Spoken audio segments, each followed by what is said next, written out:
never give in. Never, never, never.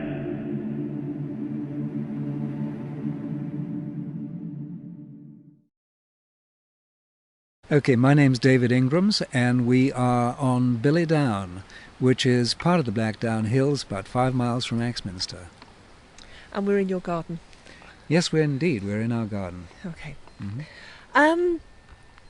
If we could start then with the whole idea that had the Germans invaded, there would have been a need to get information around surreptitiously, and you've got a collection of things that might have helped. If you could talk me through why and how they work. Yes. As you know, there was this terrible panic in 1940 that the Germans would invade. And the first reaction, of course, was to form the auxiliary units patrols. And secondarily, there was an effort to build up a very secret body of men who would be responsible for seeing that the German troop movements would be referred back to a central point, so that whatever defense forces there were would be able to pinpoint the Germans and go back in and counterattack.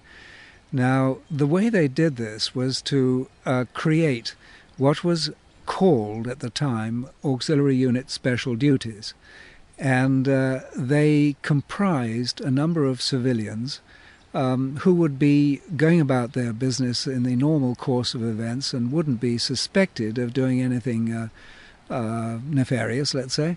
Maybe the clergyman, the postman, the vet, the doctor, and perhaps a lorry driver or two, but they'd be people who wouldn't be suspected of doing anything wrong. So they were recruited, in this instance on Bewley Down, by my father, and I don't know how many others around the country, but I'm told that about 3,000 were involved in total. And what had to be done was to have some secret spot constructed by the sappers, or sometimes it was already in a house. There's one, for example, in Ottery St Mary, where the radio set was placed in a greenhouse on top of the house itself. Here, ours is underground, built by the sappers in 1941. Now, there was a system of runners, and it was these people who would ordinarily be found in the highways and byways who were used as runners. And none of them knew who the next one was or who the last one was. But they would be given instructions, and fortunately my father had left several of the tools of the trade, and specifically here I have a couple that I think are rather interesting. The most commonly used was a spike that was driven into a telephone pole. These tools of the trade were specifically those used by the runners to insert messages and pass the information along to the eventual radio station. I shouldn't say radio station. Whatever you want. The substation where the radio was kept. But if the Germans had arrived on British soil, what sorts of information would they have been passing around? Okay. You have to imagine the normal troop movements. As long as the Germans could have been spotted in particular areas, then messages could have got back to auxiliary units patrols, and they could have been out blowing up bridges, as they were trained to do. They could be attacking German soldiers in small quantities, numbers, and they could be informing certain segments of the army that they could come in and attack. So it was where the Germans were, what they were doing, how they were doing it, what their movements appeared to be in terms of the direction they were taking, that sort of thing. Okay, and you have the tools of the trade on your lap, so talk Yes, me through I do. Tools of the trade, where the messages were placed. One is a spike that was driven into a telephone pole, and it's hollow, and there was a plate placed in with a tube on it placed into this spike, and as you may know, all telephone poles have metal discs or plates with a number on them, and if this number was left upside down, then the runner would know that a message had been left in it. He'd pull out the plate, he'd take the message out of the tube, and he'd put the plate back in again with the numbers right way up for the next time. Here's one that, again, fairly commonplace, and these were made up for my father to use, and he did the training with these for several of the local Aux Unit Special Duties groups. A commoner garden 5-bar gate hinge, and that of course would have a gate hanging from it, but on the back end where the bolt was holding the hinge, you could pull the bolt out, and that would be have a tube attached, and that would be hollowed out, and a message could go into that. And here's another, which is the tethering ring for horses, very common in the countryside, and it'd be very easy to instruct a runner to go into such and such a yard or court and just go to the backside of the tethering ring, pull out the nut, and that would have a tube attached to it, and the message would go inside that. So that's the idea. Okay, and there's one more on top. Oh yes. If you knock that would be great. That, you know, is a sign of good luck. A horseshoe that people very often left on their houses, quite common in the countryside. Now, the piece of metal that it strikes against can be pulled out when the knocker is raised, and when you pull it out, you'll find that that too has a tube on it, and in the tube, if it was your lucky day, you found a message. So where will they end up, the messages? Well, the last runner, since you know we're fairly close to the radio, would come across from the northwesterly direction from a little hamlet called Webble Green. And he'd come up the rights of way, down the valley, up over the slope to a spot just over the hedge there, and that's where always we've had the rubbish dump. And he'd look around for where some toys had been discarded, and he'd pick up a tennis ball. Not an ordinary one, it would have a cut in it. And he could open the tennis ball up, and he'd put his message in that. Then he'd come through the gate down there, up the slope, to this laurel hedge. And in the laurel hedge there was a tree stump. It was about 8 or 9 inches across, about 3 feet high, and he knew exactly what to do with that. Grasped the top, and the top would swivel open, top 6 inches, to reveal a hole just big enough for the tennis ball. He'd drop it in, close the tree trunk, and go back home. And is the tree trunk still there? And I can show you, as a matter of fact, where the drain pipe is, which in fact is what was at the bottom of the tree trunk, but the tree trunk has long since disintegrated. So there it is, right down there. Can you see that? Oh yes, yes. And where would the tennis ball go when they popped it through there? Nobody knew.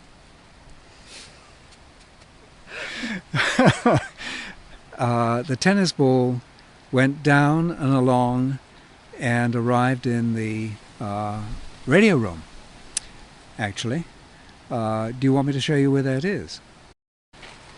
It's marvellous the ways memories serve you well at times. I was at my prep school, which had been moved from Seaford, Sussex, up to the middle of Wales, and came home in the Easter holidays in 1941, age 11, and walking down in this direction where we're standing now, I saw 7 or 8 soldiers. I mean, they were in army uniform, and they weren't at eye level at all. They were about 7 or 8 feet down and going even deeper.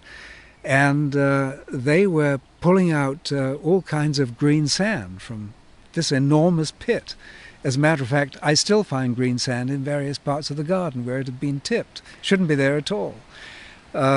So my father promptly, of course, swore me to secrecy, And incidentally, like most others, I really didn't talk about it for a good 20 years, except to my wife, but no others besides her.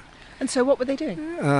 They were digging this pit for, we're going to go down to the radio room, and it required quite a large pit because it's like a... Actually, can we what were they doing? Well, they were digging this enormous pit in order that a radio room might be constructed underground, well away from everything, out of sight, and be able to be kept totally secret.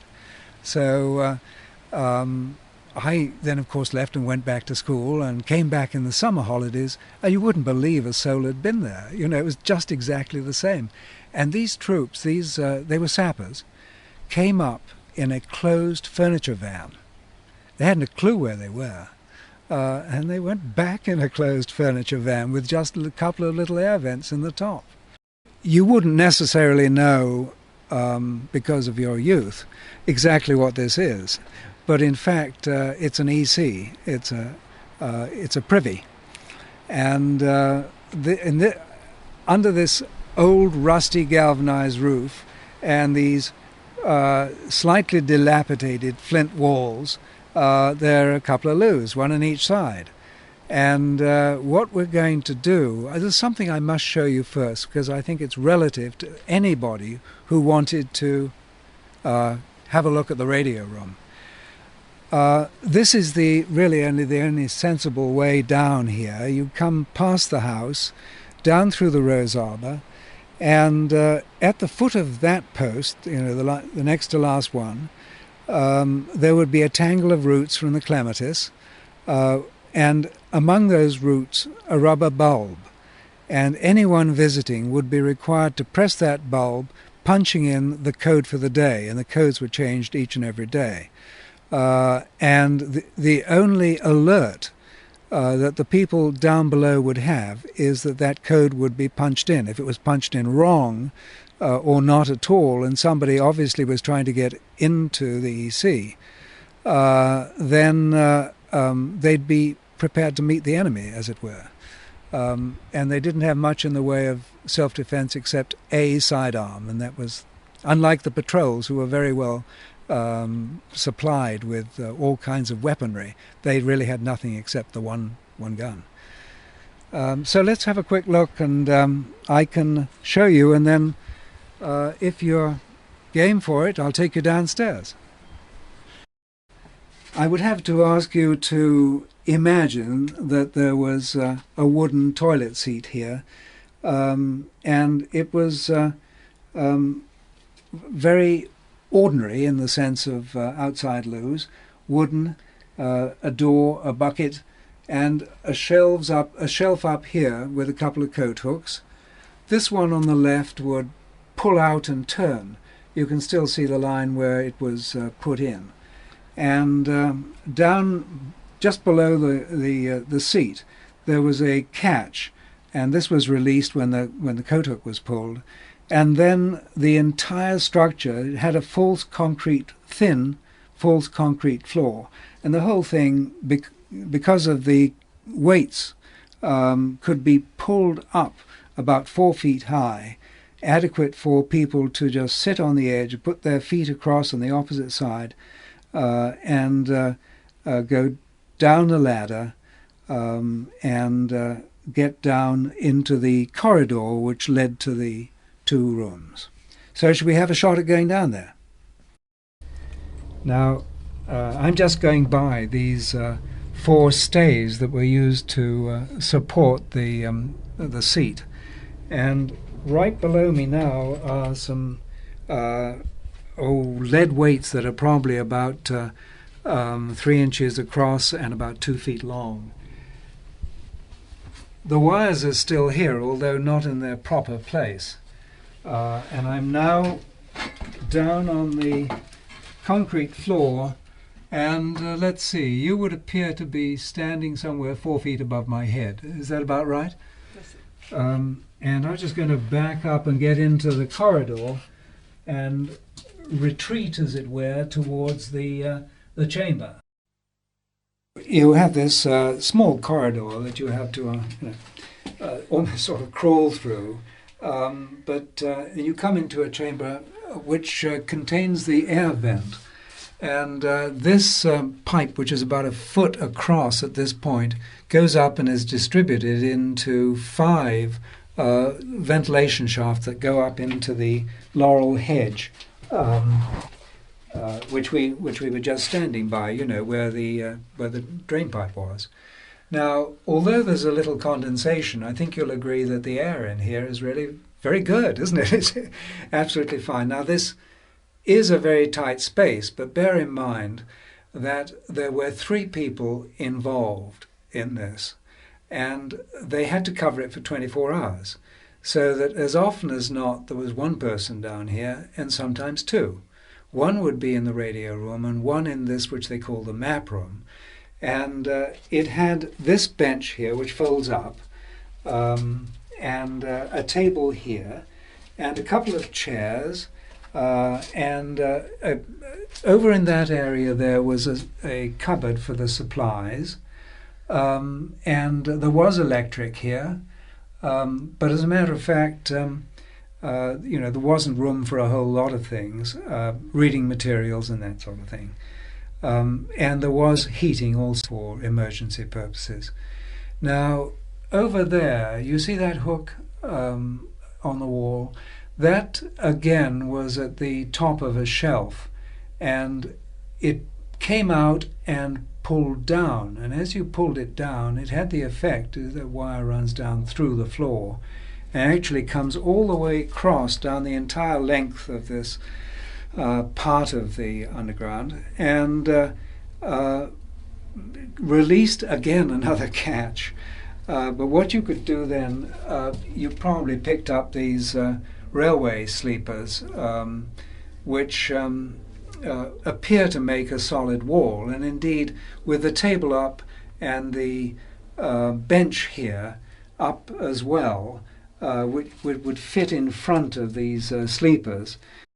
But when that catch was pushed down, and the cat on that far wall, you could then pull these radio sleepers up without too much trouble, actually. I'm not this moment going too far with them, but if you look in there, you will see in the bottom right-hand corner, what do you see? Should be the bottom of the pipe. In other words, where the tennis ball came out.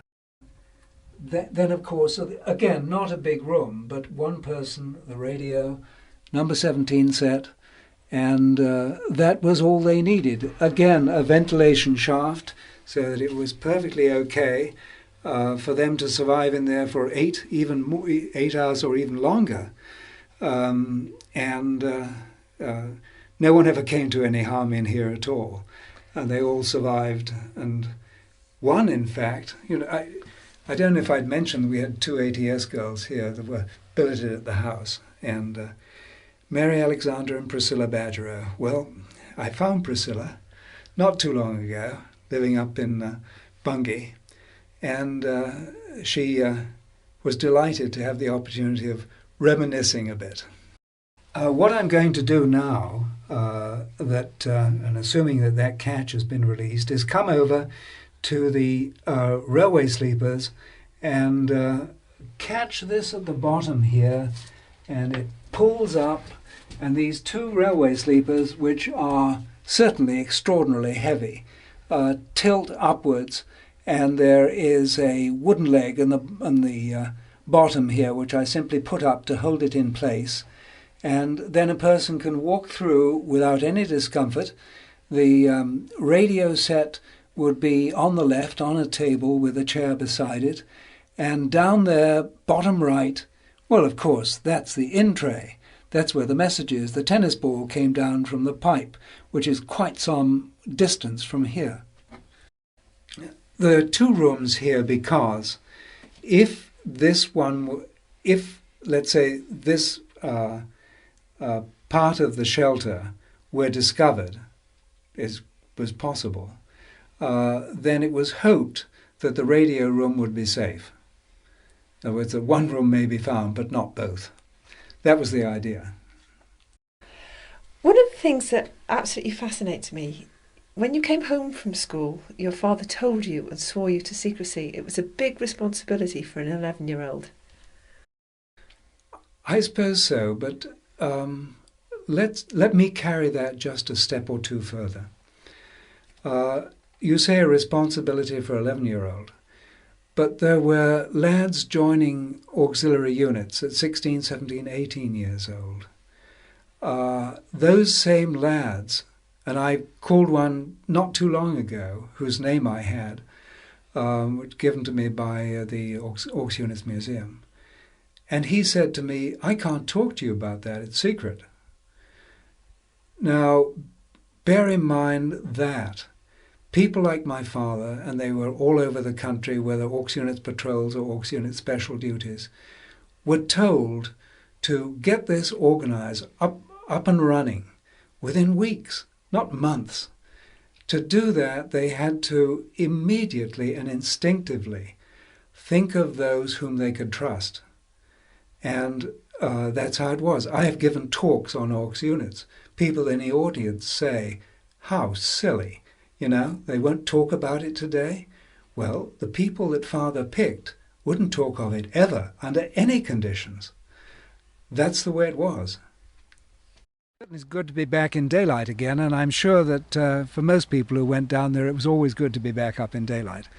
Now, one thing is obviously missing. You can't have a radio without a means of getting it from here to there, wherever there might be. So let me show you the aerials. Now, we have these Scots pines, and 3 of them have aerials which were installed by the sappers under the bark. Just come over here a moment. I can't really tell you how much larger the Scots pine is, growing over the past 50 years since the installation was made. But you'll probably see going up the tree trunk the wires that have split and popping out from under the bark. Well, it's in that tree and in 2 others over there, so that there was always a backup situation in case there was a problem, because whatever happened, those messages had to get through. And it's really great because one of the chaps in Royal Signals, who was billeted again in a secret hideout not that far away, about 15, 18 miles, Castle Niroche near Taunton, his name was Arthur Gabbitas, and he cropped up, and we've chatted together from time to time, and he's very active in making sure that the Royal Signal's job in auxiliary units is properly memorialised.